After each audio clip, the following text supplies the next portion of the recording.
Nitration को हिंदी में बेटा कहा जाता है नाइट्रीकरण। और आप जानते हैं प्रीवियस क्लास से कि जब किसी यौगिक को नाइट्रिक अम्ल के साथ क्रिया कराया जाता है तो इस होने वाली क्रिया को नाइट्रेशन या नाइट्रीकरण कहा जाता है। अब इसमें आपको नाइट्रीकरण में दो प्रकार से सवाल बनेगा। पहला कि जब फेनॉल को डाइल्यूट नाइट्रिक एसिड के साथ क्रिया कराते हैं तब क्या होता है, और जब कंसंट्रेटेड नाइट्रिक अम्ल के साथ क्रिया कराते हैं तब क्या होता है। तो आप जब इस नाइट्रेशन का प्रश्न पेपर में आए तो देख लीजिएगा सवाल को डाइल्यूट में मांगा गया है या कंसंट्रेटेड। तो जैसा क्वेश्चन की डिमांड वैसा आंसर देना पड़ेगा। तो दो केस बनाए थे तो आप डेफिनेशन जानते ही कर लेंगे आप। आ जाइए इसमें को पहला जब डाइल्यूट नाइट्रिक अम्ल के साथ क्रिया कराई जाती है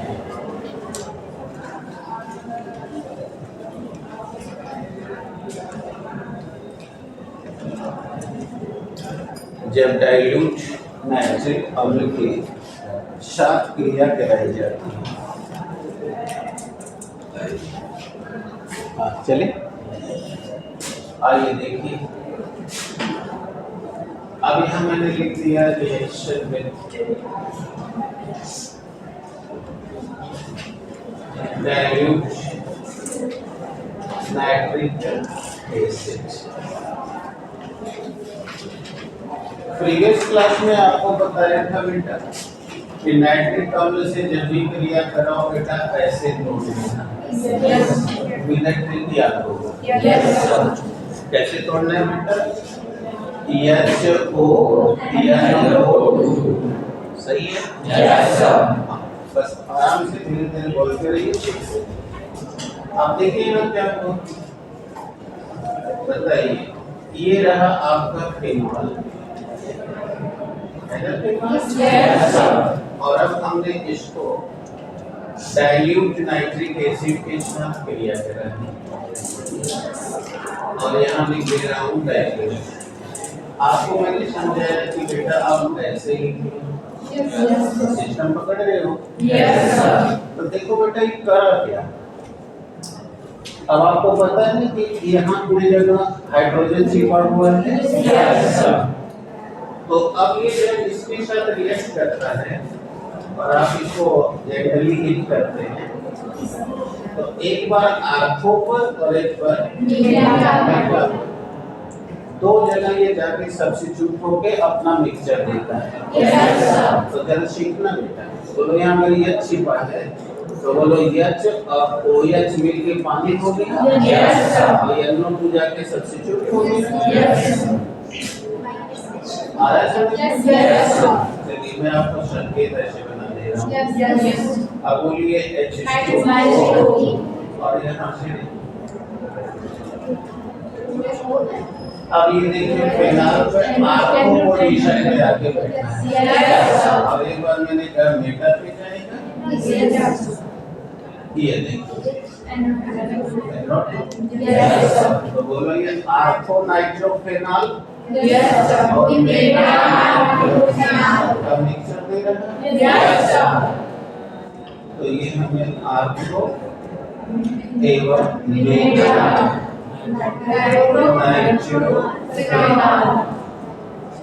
का मिक्सचर आईपीएसी को तो जानेंगे।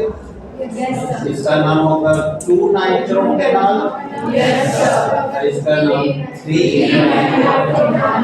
डाउट नहीं है ना? तो बता दीजिए।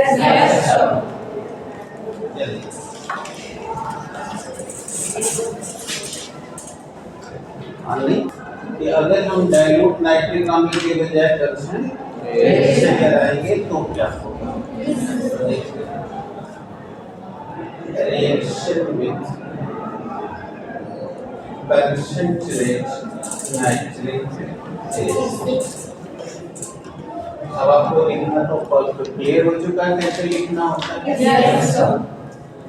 ये देखिए, ये आपका फिनाल हो गया और तब हमने नाइट्रिक अम्ल ले लिया। अब देखिए नाइट्रिक अम्ल कंसंट्रेट ले रहे हैं, तो अब हमने इसके 3 मॉलिक्यूल उठाएंगे। अब ये देखिए 2 नंबर, 4 नंबर, 6 नंबर, यहाँ से भी OH होगा, HOH, बोलो 3 पानी निकलेगा। Yes, sir. 3H2O। और अब देखो बेटा, ये OH, अब एक लाइन को यहाँ सब्स्टिट्यूट हो गया, एक यहाँ हो गया और एक 6 नंबर पे हो गया। तो बताओ ये ट्राई नाइट्रोफेनॉल हो गया। TNP। अगर IUPAC पे लोगे तो बोलो 2, 4, 6 पकड़ में आ रही है। 2, 4, 6 ट्राई नाइट्रोफेनॉल। तो इसे हम बोलेंगे TNP, ट्राई नाइट्रोफेनॉल। IUPAC बताता ही नहीं। जानते हो बेटा ये कौन है? ये पिक्रिक एसिड, और इसका पहले इस्तेमाल गन कॉटन के रूप में किया जाता था। बहेड़िया लोग जब देखे होंगे ऐसे चिड़ई मार देते हैं बंदूक से, उसमें वो गन पाउडर किसी को यूज किया करते थे, यानी आप समझ गए ये विस्फोटक पदार्थ है। तो ये एक्सप्लोसिव सब्सटेंस है, यानी विस्फोटक पदार्थ, जिसका नाम है पिक्रिक एसिड। और क्या कहा जाता है? ये एक्सप्लोसिव सब्सटेंस।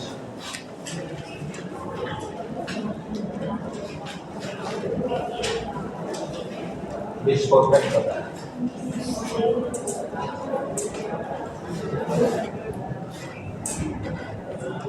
हाइड्रोजनिक एसिड, यानी जब हम किसी भी यौगिक को हाइड्रोजनों के साथ क्रिया कराते हैं तो उस होने वाली अभिक्रिया को हाइड्रोजनीकरण। अब कैसे होता है बेटा? आओ देखो। अच्छा, इसमें भी आपको पता है ना कि हम क्लोरीन, क्लोरीन, ब्रोमीन, आयोडीन किसी से करा लें तो हेलोजिनेशन हो जाएगा। लेकिन उनके भी स्पेशल नाम है कि अगर क्लोरीन से कराएं तो क्लोरीनेशन, ब्रोमीन से कराएं तो ब्रोमीनेशन, ऐसे आपको पता है। अब जरा देखिए, ये आपका फिनाल है और इस फिनाल का ये देखिए हम ब्रोमिनेशन कराने जा रहे हैं। बोलो हो गया ना हेलोजन? देख रहे हो ब्रोमीन के हमने 3 मॉलिक्यूल लिए हैं। अब तुम लोग ब्रोमीन के बारे में जानते हो कि ब्रोमीन सिंगल बॉन्ड ब्रोमीन। बताओ 1 नंबर यहाँ और यहाँ, बोलो इस फोटो में ऐसे तोड़ दो, बिहार समझिए। एक HBr, 2 HBr, 3 HBr, 3 पे Br आ यहाँ बैठे। तो बताओ 3 हाइड्रोब्रोमिक एसिड निकल गया। ब्रोमीन आके 3 को यहाँ सब्स्टिट्यूट हो गया। बोलो बेटा आ रहा है? अब यहाँ देखो Br, Br, Br,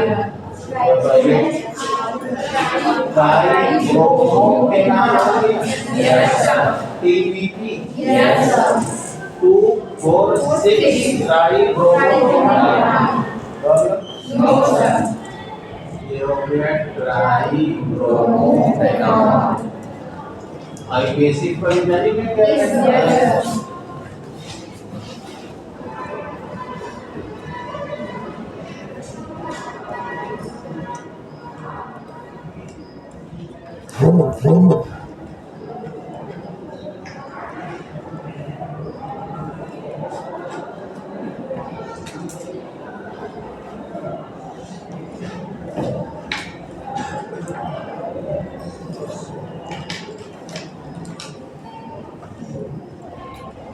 हाँ बेटा जल्दी।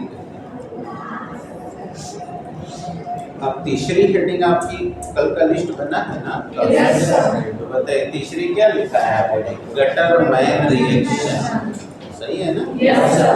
गटर मैन कोड सिंथेसिस लिखे होंगे आपके में। गटर मैन रिएक्शन चाहे गटर मैन कोड सिंथेसिस, देखिए ऐसा ही लिखे है ना? तो चलिए देखा जाए क्या होता है।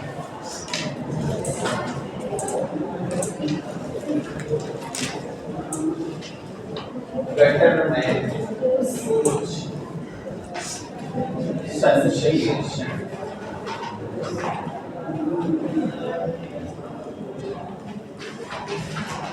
गटर में कोच सिंथेसिस।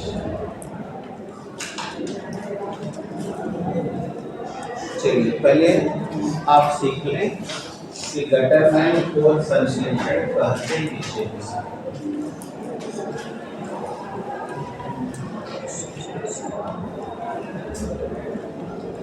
देखिए आराम से बोर्ड पर पढ़िए, देखें इससे आप परिचित हैं क्योंकि आप फिनाल के ही रासायनिक गुण पढ़े हैं। बोलिए ये फिनाल हो गया। Yes, sir. और फिनाल को हम रिएक्शन कराने जा रहे हैं कार्बन मोनोऑक्साइड और हाइड्रोजन क्लोराइड के साथ मिलाकर। Yes, sir. ठीक है? Yes, sir. अब जब मिला के रिएक्शन करा रहे हैं तो देखो ये कर क्या रहा है। पहले इस रिएक्शन वाले भाग को आराम से समझो। जब आप कार्बन मोनोऑक्साइड को हाइड्रोजन क्लोराइड के साथ क्रिया कराते हो तो आप जानते हो ना कार्बन की 4 वैलेंसी होती है। तो देखो ये कार्बन क्या कर रहा है, पहले देखो कार्बन डबल बॉन्ड इधर, अब एक इधर H जोड़ दिया, एक इधर C, और ऐसा देखते ही लोग समझ गए ये तो एसिड क्लोराइड ग्रुप है। जिनको सोलो ग्रुप याद हो पकड़ लेंगे। एल्किल रेडिकल के साथ COCl तो बोलो इसे एसिड क्लोराइड कहा जाता है। क्या कहा जाता है? Acid chloride. आईपीएसी पर एल्केनोइल क्लोराइड कहा जाता है। Yes, sir.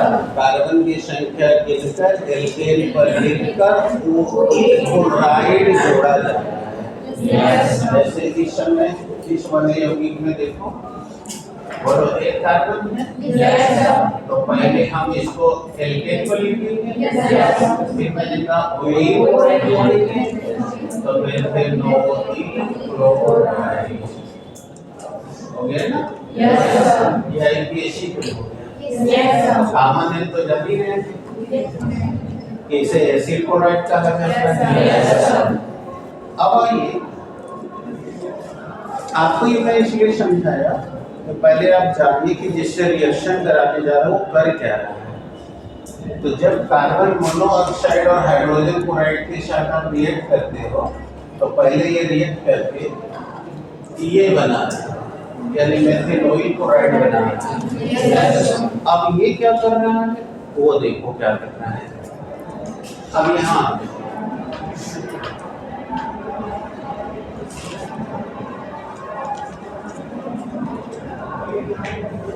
बोर्ड से हटना नहीं तो याद करना पड़ेगा।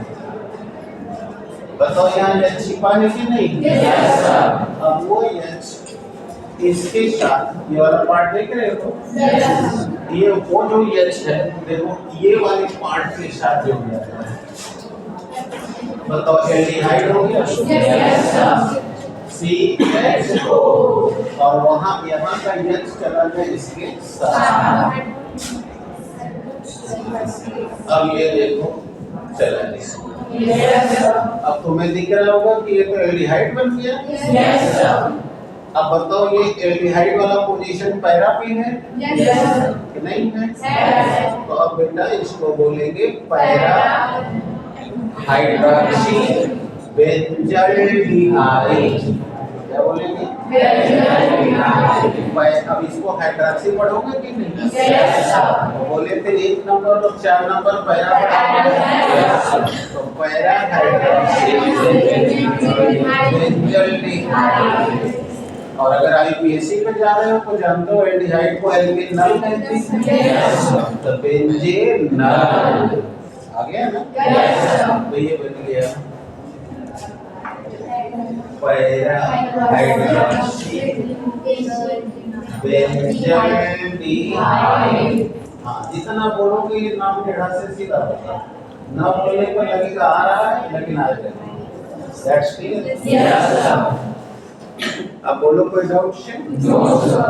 तो बेटा ये पैरा पोजीशन है और ओएच को हाइड्रॉक्सी पढ़ा जाता है। तो पैरा हाइड्रॉक्सी बेंजल्डिहाइड, इस रिएक्शन को कहते हैं गटरमैन कोच सिंथेसिस। यानी कि अब परीक्षा में लिखेंगे कैसे कि जब हम फिनाल को CO और HCl के साथ क्रिया कराते हैं तो यह पैरा हाइड्रॉक्सी बेंजल्डिहाइड यौगिक बनाता है और इसी निर्माण की प्रक्रिया को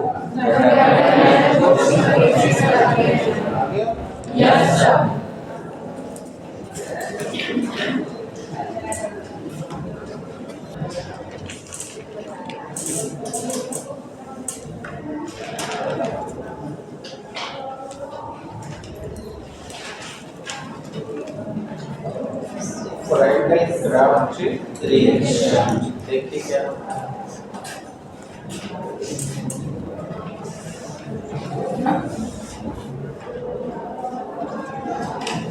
ये आपका फिनॉल रहा और इसको देखिए हम एल्किल हैलाइड के साथ रिएक्शन करा रहे हैं और ये रिएक्शन हम एनहाइड्रस यानी कि निर्जल एल्युमिनियम क्लोराइड की उपस्थिति में कराते हैं। ठीक है बेटा? तो देखो ये करें क्या होता है। ये पहले आर्थो पोजीशन पर और फिर पैरा पोजीशन, यानी यहाँ बताओ ये छिपा है कि नहीं? अगर यहाँ ये छिपा है तो समझ गए होगी क्या होने वाला है। बोले CL निकल गया, CL3 जाके हम सब्स्टिट्यूट कर देंगे। अब देखो ये क्या किया, ये फिनाल CH3 आर्थो पोजीशन और फिर देखो पैरा पोजीशन, दिख रहा है? यानी यहाँ आर्थो पोजीशन पे है तो देख सकते हो है। अब इसको देखो CH3OH हो गया तो इसको बेंजाइल अल्कोहल पढ़ा जाता है, लेकिन अभी समय इसको ऐसे नहीं पढ़ना है, इसको पढ़ना है ये दोनों को संयुक्त रूप से हम क्रिस्टल कहते हैं। आर्थो एंड पैरा क्रिस्टल, क्या बोलेंगे? ये है आर्थो क्रिस्टल। हाँ, ये नाम देख ले रहा हूँ, ये कौन है? Para crystal. ठीक है? और ये दोनों का हमको मिश्रण दे रहा है। अब हम आपको एक बात समझाएंगे, अगर ये नहीं होता तो बोले इसे टालविक पढ़ रहे होते, और ये नहीं होता तो फिनाल पढ़ रहे होते। तो फिनाल का हाइड्रॉक्सी और मेथिल दोनों होंगे तो उन्हें पढ़ेंगे क्रिस्टॉल। क्या पढ़ेंगे? क्रिस्टॉल। और अब जरा एक बात मुंह से निकला था बेंजाइल अल्कोहल वो भी होता है। अब यहाँ देखो OH है और अगर यहाँ OH की बजाय CH2OH हो जाए, यदि अगर सूत्र में लिखो तो C6H2OH, तो बेटा इसे बेंजाइल अल्कोहल पढ़ा जाता है। आगे बच्चों, और जब CH3 के रहता तो टालविन पढ़ते हैं, ये नहीं रहता तो ये नहीं रहता, ये रहता तो फिनाल, दोनों हो गए तो क्रिस्टल। अभी समय ये पोजीशन आर्थो पे है और ये पैरा, तो ये आर्थो क्रिस्टल दोनों का मिक्सचर। अब सवाल उठता है कि फ्रेटल का रिएक्शन है, तो परिभाषा दे दो। कि जब हम फिनॉल को एल्किल हैलाइड के साथ क्रिया कराते हैं तो ये क्रिया करके हमें आर्थो और पैरा विशाल का मिश्रण देता है और इसी अक्रिया को प्राइमरी कहते हैं। आ गया बेटे? Yes, sir.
अब आइए सुन लीजिए तो लिखिएगा।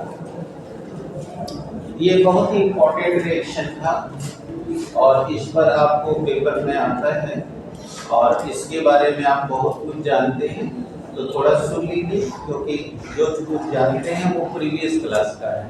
आप पूछाएगा इस शर्त आएंगे तो आप पूरी पहले जानकारी जुटा लीजिए तब लिखिएगा। आवाज आ रही हो जाए? अब आइए देखिए, आपको पेपर में सवाल पूछ देगा हाइड्रोजन रिएक्शन किसे कहते हैं? आया? या क्वेश्चन पूछ देगा कि फिनॉल से फेनोल्फथैलीन कैसे बनाया जाता है? तो अब आप क्या करोगी? तो पहले थोड़ा इस पर वर्क कर लो। देखो लिखा गया है थैलीन अभिक्रिया। अंग्रेजी में देखो तो अंग्रेजी में थैलीन, जो लोग हिंदी से अंग्रेजी सीखे हैं उनका तो यहाँ से स्टार्ट होगा। लेकिन देखो अगर इसका अंग्रेजी तो इसमें पीएच है, पीएच साइलेंट है। यदि थैलीन अंग्रेजी में जो लिखेंगे उनको थोड़ा सावधानी रखना पड़ेगा, क्योंकि आप जानते हैं कि ग्रीक भाषा में पहला अक्षर साइलेंट का पढ़ते हैं। यहाँ दो अक्षर साइलेंट है। अंग्रेजी में थैली लिख रहे हो तो ये अंग्रेजी लेना पड़ेगा। अब सवाल है कि व्हाट इज द थैलीन रिएक्शन, यानी कि थैलीन अभिक्रिया है। तो देखो बोर्ड में ये जो देख रहे हो सूत्र, ये है थैलीन एसिड। कौन सी एसिड है? थैलीन एसिड। आप देख रहे हो ये बेंजीन की रिंग है। Yes sir. 6 कार्बन वाली। Yes sir. इस रिंग में देखोगे तो 5 ही कार्बन है। Yes sir. देख लो 1 कार्बन, 2 कार्बन, 3, 4, 5। समझने वाली बातें उस पर जरा ध्यान ज्यादा देना, और तुम भी जानते हो कि अगर प्रैक्टिस नहीं करोगे तो याद भी नहीं होगा। तो दोनों समझने वाली क्या बात। देखो ये बेंजीन की 6 कार्बन की चेन है और इसके साथ 5 कार्बन की चेन अटैच है। ऐसे को हम बोलते हैं हेटेरोसाइक्लिक, विषम चक्रीय, यानी ये 2 चेन कंपाउंड है। दिमाग में बैठ रहे हैं? ये बेंजीन रिंग के साथ 5 कार्बन की चेन है और इनमें देखो दोनों तरफ कीटोन ऐड हुआ है। Yes, sir. ये भी कीटोनिक है। तो इस कंपाउंड का अगर हमें सूत्र बनाना हो तो बोलो ये हुआ C6 आइडिया से 4 हुआ तो हाइड्रोजन बेटा बैठ रही बात C6H4 और बोलो C5 C5 क्लियर हो गया। और यहाँ देखो H2 यहाँ 2 कार्बन बचेगा 2 हाइड्रोजन बचेगा क्योंकि यहाँ 2 ही वैलेंसी फ्री हुई है। अरे कार्बन की 4 होती है एक और एक दो यहाँ 2 हाइड्रोजन लगेगा ना और यहाँ तो नहीं लगेगा। तो ये हो गया C6H4 C5H2O2 आ गया। इसीलिए इसको बताया क्योंकि ऑब्जेक्टिव बन गया और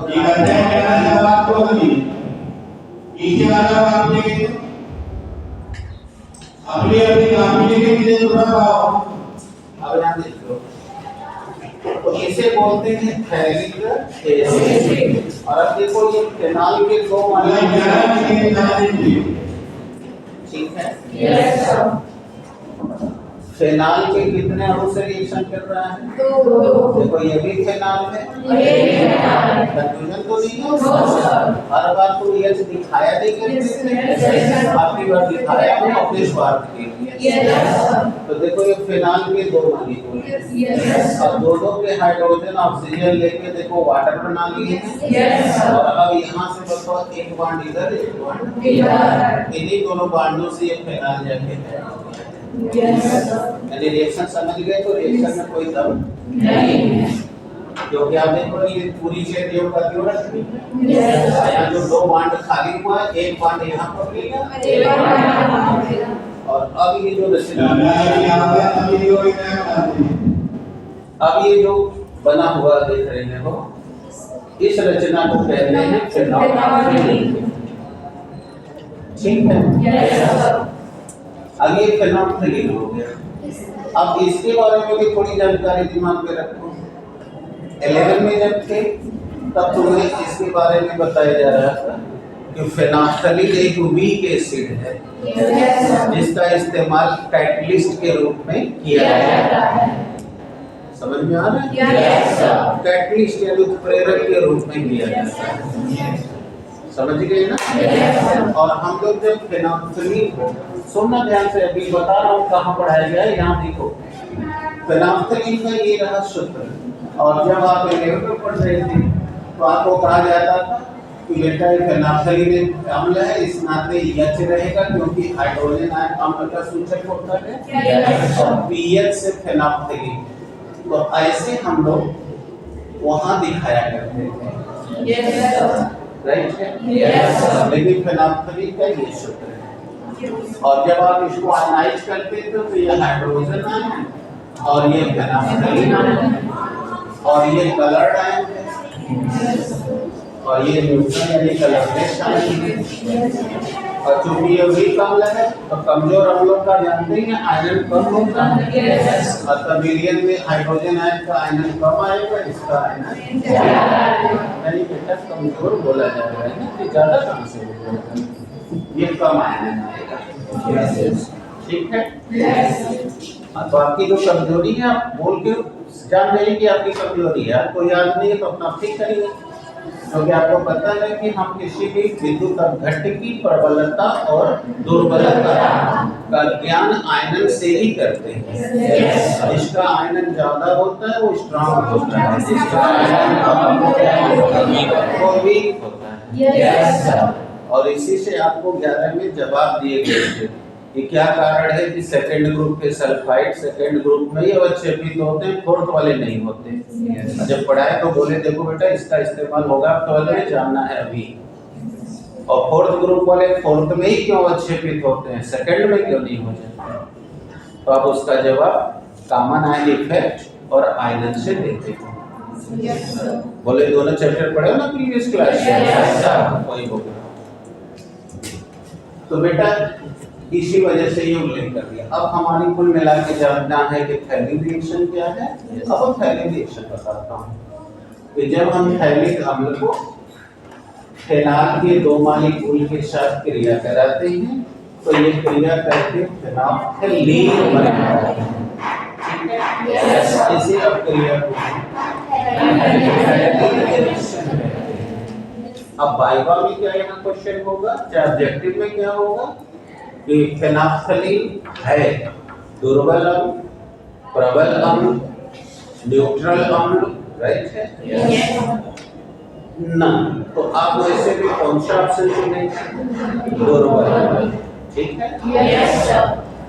बात समझ में आ रही है। ओके, अब ये दुर्बल क्यों है तो आपको पता ही है दुर्बल क्यों है, और इसमें कौन सा आयन रंगीन आयन देता वो भी पता है।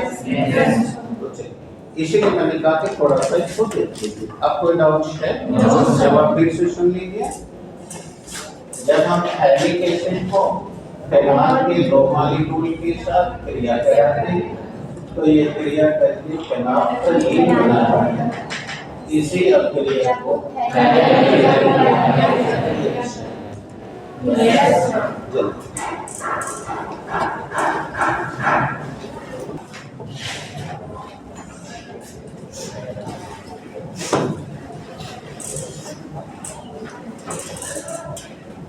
और तैयार याद करने का कॉन्सेप्ट क्लियर है थैलिक का। बेंजीन रिंग में 5 कार्बन की चेन में होती है और ऊपर और नीचे के कार्बन में कीटोन लगाना है, बस ये दिमाग में रहे।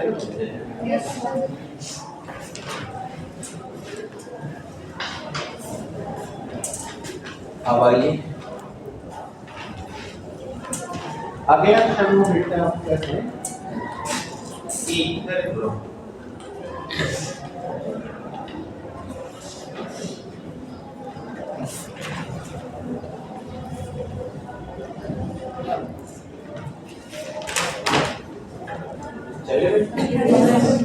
तो पहले संकेत पकड़ा जाए कि ईथर ग्रुप का संकेत क्या है, IUPAC पर कैसे नाम लिखाता है, और तब पढ़ेंगे जिस कंपाउंड को पढ़ना है। ठीक है, तो आपने प्रीवियस क्लास में पढ़ा है कि जब 2 एल्किल रेडिकल के बीच में O लगा हुआ तो बोलो इसे ईथर ग्रुप कहा जाता है। जनरल फार्मूला आपने पढ़ रखा है CnH2n + 1 होल ट्वाइस इनटू, देखिए ये एल्किल 1 2 तो 1 का सूत्र लिख के होल ट्वाइस कर दिया, ये हो गया। सही है। तो बेटा इसी चीज को आप ऐसे भी समझ सकते हैं कि जैसे CH3 का होल ट्वाइस वो लिख दिया तो हम जान गए तो इथर लिखा हुआ है। अब यही चीज आप अपने लिए खोल भी सकते हैं। देखिए हो गया ना एल्किल रेडिकल और ऑक्सीजन, तो ये हो गया आपका ईथर। बचाना क्लियर हो गया। अब सवाल है कि हम इनके IUPAC पे नाम कैसे लिखेंगे। ठीक है, तो आपको IUPAC पर नाम लिखने का तरीका ये बताया गया था कि बेटा O के दोनों साइड को बांट दीजिए। बांटने के बाद क्योंकि IUPAC पर इस ग्रुप का नाम है एलॉक्सीएलकेन। क्या नाम है? एलॉक्सीएलकेन। अब हमने आपको सिखाया था कि बेटा O के दोनों साइड में देखिए इधर कार्बन की संख्या कम है और इधर कार्बन की संख्या ज्यादा है। इनको याद है, बोलो ताकि और याद हो जाए। ठीक है, तो जिधर संख्या कम रहती है बताओ वहाँ कार्बन का नाम लिख करके बोलो आपसी प्रत्यय जुड़ा जाता है, और जिधर कार्बन का नाम लिख कर बोलो उसे अल्केन को लिख दिया, तो इस तरह उसका IUPAC पे नाम बन जाता है। जैसे ही वो 2-4 का प्रैक्टिकल करता हूँ।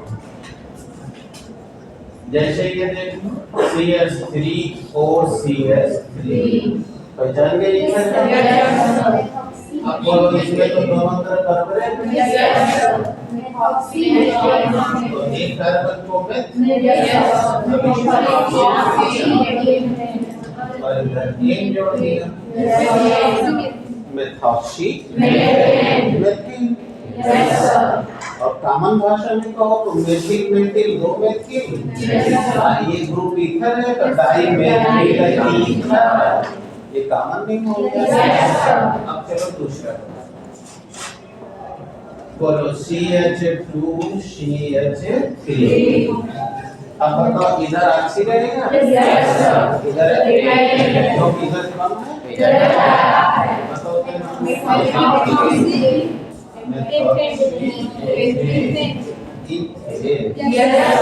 चलो अभी श्योर बता दो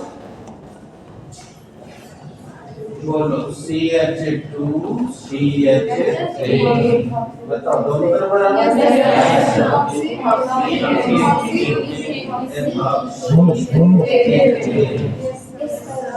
आ रहा है Yes, sir.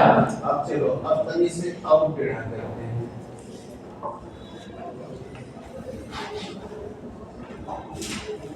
राइट है Yes, sir.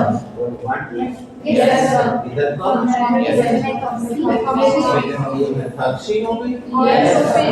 अब इधर नहीं प्रोपेन तो होगा साइड में भी 1 2 3